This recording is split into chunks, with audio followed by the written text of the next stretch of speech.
ဒီ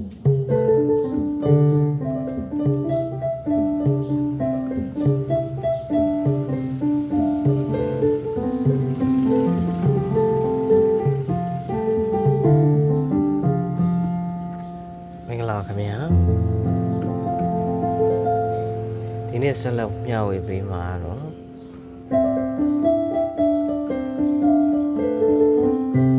မနေ့က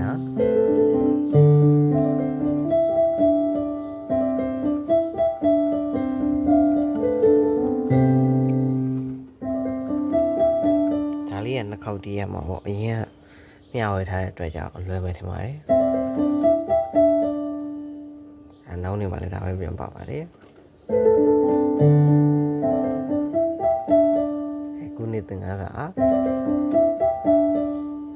ဆိုရင်ဒီတစ်ခုပြီးသွားပြီ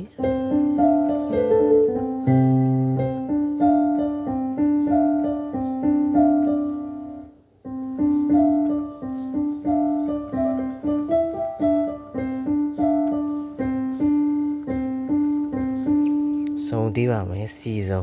လက်မလက်ကလေးစီစုံပြီးရင်လက်ညှိုးလေးကိုတစ်လုံးနဲ့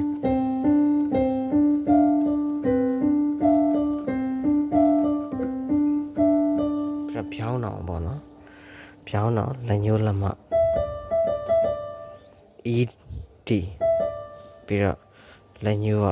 D ကိုတစ်လုံးနဲ့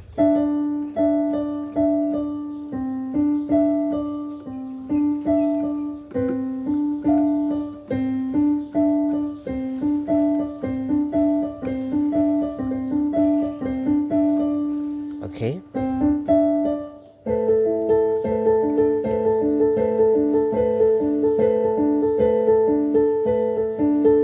ဒါအရင်နေ့ကတင်တဲ့စင်ဖာမပါတယ်เนาะအရင်နေ့ကမျှဝေတဲ့ဟာမှာ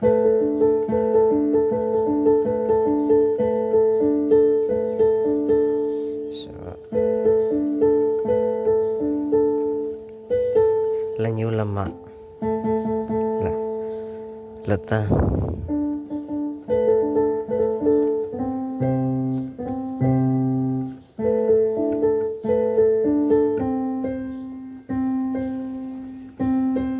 ပြီးလို့ရှိရင်လက်ခဏတစ်ခုမောင်းနေဖဲလက်ခလေးညာလက်ခလေး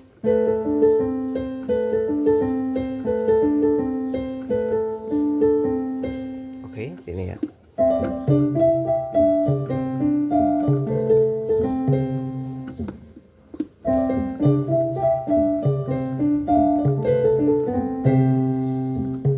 โอเคပါဒီနေ့ပါ